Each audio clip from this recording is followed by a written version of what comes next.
Hello all, welcome to NH investment YouTube channel. నేను Subhash, AMFI registered mutual fund అడ్వైజర్ని. ఈ వీడియోలో మనం మ్యూచువల్ ఫండ్ స్వరూపం అంటే the legal structure of mutual fund గురించి తెలుసుకుందాం. చాలా మంది మ్యూచువల్ ఫండ్లో ఇన్వెస్ట్ చేయాలంటే వాళ్ళకి రకరకాల డౌట్స్ ఎక్స్ప్రెస్ చేస్తుంటారు. అసలు ఈ మ్యూచువల్ ఫండ్స్ ఎలా పనిచేస్తాయి, మ్యూచువల్ ఫండ్ ఇన్వెస్ట్మెంట్ అమౌంట్కి సేఫ్టీ ఉంటుందా లేదా, అసలు ఈ మ్యూచువల్ ఫండ్ అమౌంట్ని ఎలా ఇన్వెస్ట్ చేస్తారో ఆ డబ్బులు ఎక్కడికి వెళ్తాయి, ఇలా రకరకాల డౌట్స్ వాళ్ళ మైండ్లో ఉంటాయి.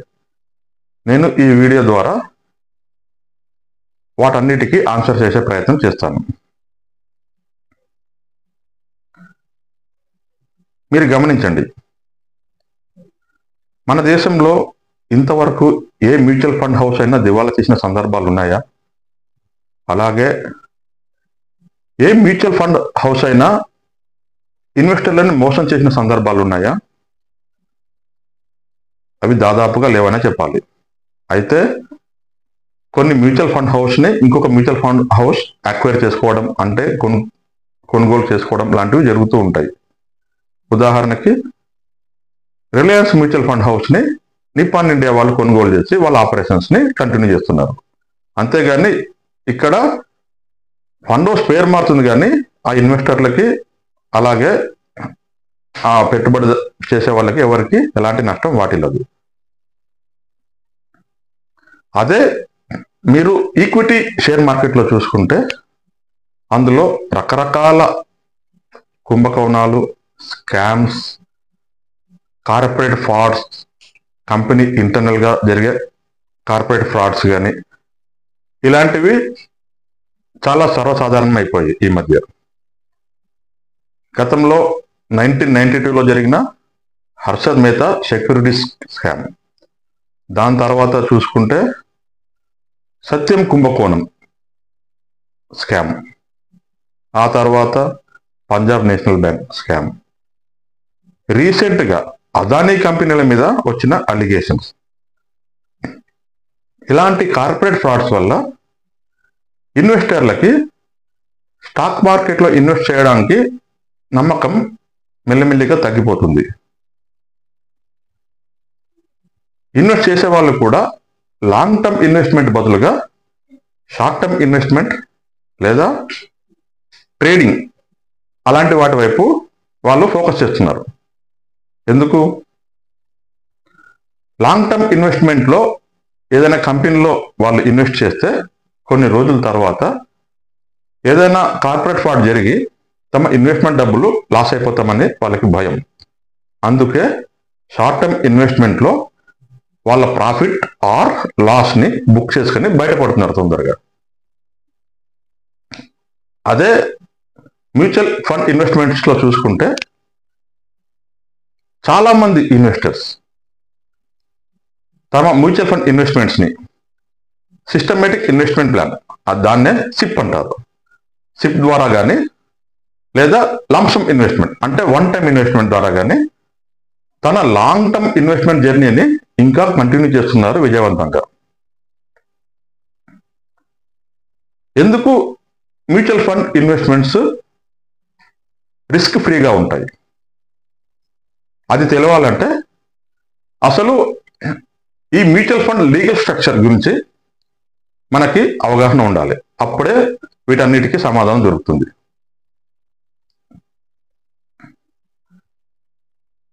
ఇండియన్ ట్రస్ట్ యాక్ట్ 1982 ప్రకారం మ్యూచువల్ ఫండ్ అనేది ఒక ట్రస్ట్ ద్వారా తన ఆపరేషన్స్ని రన్ చేస్తూ ఉండాలి. ఆ ట్రస్ట్లో ఎవరెవరు మెంబర్స్గా ఉండాలనేది కూడా ఇండియన్ ట్రస్ట్ యాక్ట్ 1982 అనేది డిఫైన్ చేసింది. అందులో sponsors, board of trust members, asset management company వాళ్ళనే ఏఎంసీస్ అంటారు, వాళ్ళు, తర్వాత కస్టోడియన్స్, ఆ తర్వాత రిజిస్ట్రార్స్ ట్రాన్స్ఫర్ ఏజెన్సీస్, వాళ్ళని ఆర్టీఎస్ అంటారు. తర్వాత ఆడిటర్స్, వీళ్ళ అందరితో కలిపిన ఒక ట్రస్ట్ మ్యూచువల్ ఫండ్ ఆపరేషన్స్ ని నిర్వహిస్తూ ఉంటారు. ఇప్పుడు ఈ ట్రస్ట్ లో ఎవరెవరి రెస్పాన్సిబిలిటీ ఏంటో మనం తెలుసుకుందాం. మొదటగా స్పాన్సర్. స్పాన్సర్ రెస్పాన్సిబిలిటీ ఏంటంటే, స్పాన్సర్ అనేవాడు ఏదైనా కొత్త మ్యూచువల్ ఫండ్ ని లాంచ్ చేయాలనుకుంటే సెబీకి అప్లికేషన్ అప్లై చేయడం, అలాగే దాన్ని సెబీ అప్రూవల్ తీసుకోవడం, మ్యూచువల్ ఫండ్ ఇన్వెస్ట్మెంట్ కి కావాల్సిన ఇనిషియల్ క్యాపిటల్ అనేది అరేంజ్ చేయడం అనేది స్పాన్సర్స్ రెస్పాన్సిబిలిటీ. ఒకరు లేదా అంతకంటే ఎక్కువ మంది స్పాన్సర్స్ ఒక మ్యూచువల్ ఫండ్ స్కీమ్ లో ఉండొచ్చు. సెబీ గైడ్లైన్స్ ప్రకారం మ్యూచువల్ ఫండ్ స్కీమ్ ని స్పాన్సర్ చేసే వాళ్ళు ట్రాక్ రికార్డ్ చాలా క్లీన్ గా ఉండాలి, అలాగే రిలేటెడ్ ఇండస్ట్రీలో వాళ్ళకి మినిమం 5 years ఎక్స్పీరియన్స్ ఉండాలి. అలాంటి వాళ్ళకే సెబీ స్పాన్సర్ చేయడానికి అనుమతిస్తుంది. సెకండ్, బోర్డ్ ఆఫ్ ట్రస్టీస్, వాళ్ళే బోర్డ్ ఆఫ్ డైరెక్టర్స్ కూడా మనం అనుకోవచ్చు. వీళ్ళు ఎలాంటి ఫైనాన్షియల్ అలిగేషన్స్ లేని వాళ్ళు, మంచి ట్రాక్ రికార్డ్ ఉండే వాళ్ళనే ట్రస్టీస్ గా స్పాన్సర్స్ నియమించాలి. అప్ టు మాక్సిమం 4 ట్రస్టీస్ ఒక మ్యూచువల్ ఫండ్ స్కీమ్ లో ఉండొచ్చు. వీళ్ళు ఎప్పటికప్పుడు మ్యూచువల్ ఫండ్స్ స్కీమ్ ఆపరేషన్స్ ని మానిటర్ చేస్తూ ఇన్వెస్టర్ల ప్రయోజనాలను కాపాడుతూ ఉంటారు. అలాగే ఇన్వెస్టర్లు ఇచ్చే కంప్లైంట్స్ ని రివ్యూ చేస్తూ దానికి కావాల్సిన అడ్వైస్ ని ఏఎంసీకి పంపుతూ ఉంటారు. ఆ తర్వాత అసెట్ మేనేజ్మెంట్ కంపెనీ, వాళ్ళనే ఏఎంసీస్ అంటారు. వీళ్ళు ఈ మ్యూచువల్ ఫండ్ ట్రస్ట్ లో చాలా ఇంపార్టెంట్ రోల్ ప్లే చేస్తారు. వీళ్ళు mutual fund day to day operations ని హ్యాండిల్ చేసేది ఈ ఏఎంసీ వాళ్ళే. అంటే మ్యూచువల్ ఫండ్ ఆపరేషన్స్ కావాల్సిన స్టాఫ్ ని రిక్రూట్ చేసుకోవడం, దానికి అవసరమైన సాఫ్ట్వేర్ ని పర్చేజ్ చేయడం అండ్ మెయింటైన్ చేయడం, అన్నిటికన్నా ముఖ్యమైనది మ్యూచువల్ ఫండ్ ఆపరేషన్స్ ని రన్ చేయడానికి కావాల్సిన fund manager or managers group ని అపాయింట్ చేయడం, ఆ తర్వాత మ్యూచువల్ ఫండ్ సేల్స్ కోసం promotion activities, advertisement activities and distribution empanelment, వీటన్నిటిని అరేంజ్ చేయడం ఏఎంసీ వాళ్ళ మెయిన్ రెస్పాన్సిబిలిటీ. ఆ తర్వాత కస్టోడియన్స్. ఈ కస్టోడియన్స్ యొక్క మెయిన్ రెస్పాన్సిబిలిటీ ఏంటంటే,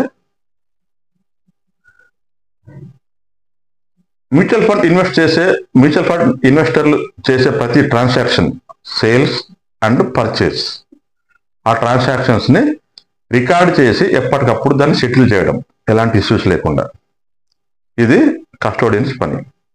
సో వాళ్ళు చేసే ట్రాన్సాక్షన్స్ కి వీళ్ళు ఎప్పటికప్పుడు మానిటర్ చేస్తూ ఉంటారు, దాని ట్రాన్సాక్షన్ ని కంప్లీట్ చేస్తూ ఉంటారు, ఇది వాళ్ళ రెస్పాన్సిబిలిటీ.